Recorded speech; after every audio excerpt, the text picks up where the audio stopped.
Hello again, everyone. Edwin Learnard back once again. In this YouTube astrological segment, I'm going to be talking about Juno in Sagittarius in a natal chart.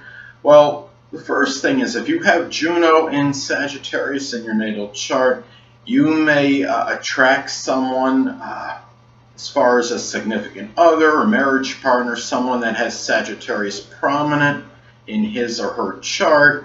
And when I say prominent, of course, I'm referring to Sagittarius Sun, a Sagittarius Moon, or someone with a Sagittarius Ascendant.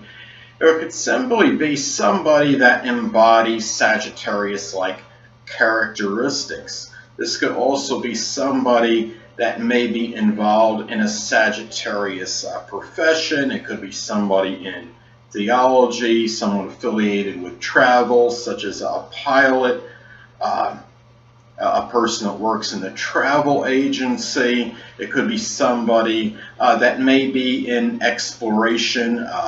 As far as their career goes, it might be at least involved somehow in their career. Perhaps somebody that is a traveler, a person that works in foreign affairs, publishing.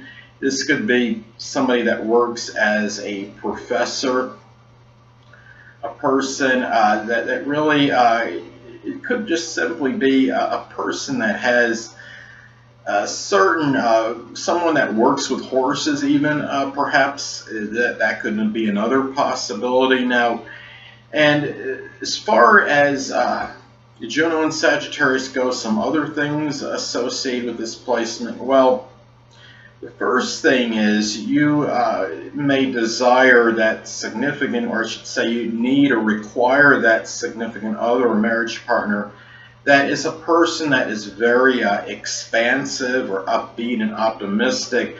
If this is a person that's rather negative or pessimistic or always seems to see the negative side of things, well, naturally this can make you very despondent and dejected, because you are apt to look for somebody that's going to elevate your spirits and someone that's going to often see the positive in things as opposed to the negative.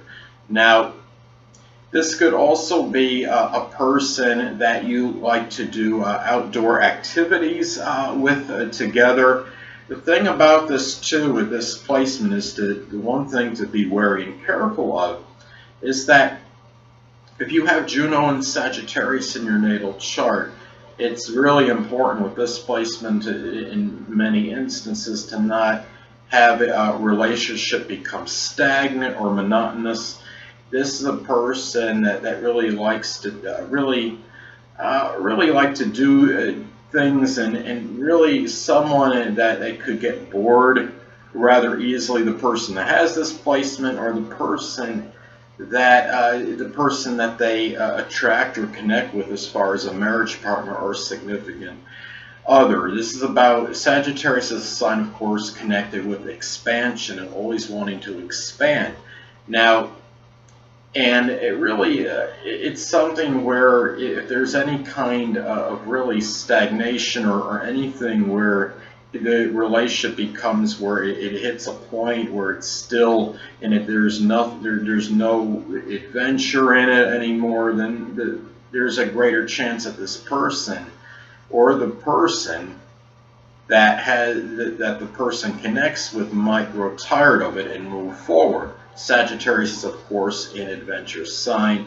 There could be an inclination to meander. Now, the thing about this is you may attract somebody that has a very strong disparity with you as far as a philosophical outlook. It could even be somebody that could be a foreigner, a person of a different ethnicity or race.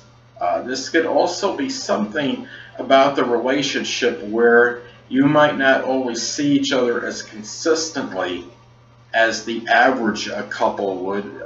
There could be kind of an intermittent on and off relationship thing. There might be times when you're living separately. It could be a person that you connect with that travels abroad frequently, and the relationship thus might become sporadic. If you're with But as far as this placement goes, it's also important to look at the house placement, of course. Now, let's say if you have Juno in Sagittarius and it falls, let's say it falls in your 6th house. Well, this could be somebody that you may have met at work, but then also somebody that maybe you go outdoors and share outdoor as far as things connected with exercise and health outdoors in terms of, and also somebody that encourages you to do healthy things. That's very that approaches health matters with you in a very exuberant manner, and somebody that will help your health, will be very advantageous to your health perhaps. So, and I mean, let's say another example, if you have Juno in Sagittarius, let's say it falls in your 2nd house of income. Well, this could be a person that you connect with that really could possibly be advantageous as far as your income goes. Sagittarius is, of course, the lucky and fortunate sign. A person, too, that can really give you a lot of more exuberance and make you see the bright side of what you're doing in terms of income generated, and also perhaps be advantageous to you in matters connected with values. So those are some things to look at as far as this placement goes. And in looking at, and also back to Juno in Sagittarius in the 2nd house again, it might help you approach matters to money and can generate it in a very enthusiastic way, and thus can maybe propel you to help you make more money. Now, let's say if you have aspects are important too.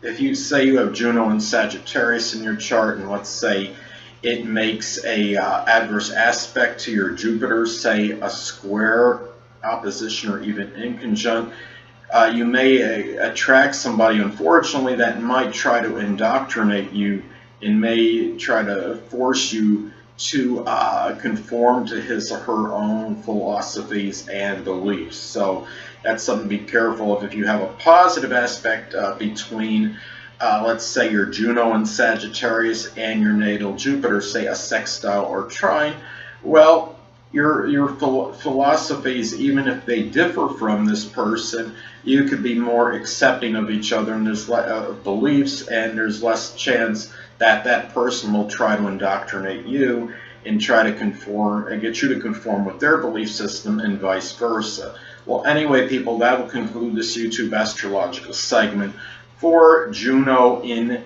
Sagittarius in a natal chart, and stay tuned next time where I'll be talking about Juno in Capricorn in a natal chart. 2 things I want to get with you on before I head out. Firstly, the stars may impel but do not compel, and secondly, never isolate any single astrological element, aspect, planetary placement, position, configuration, influence, or what have you, and make an analysis of a person, astrologically speaking, based on this alone, because astrologically speaking, the person is the sum of all their components in their natal chart, and not just one. Until next time, people, stay well.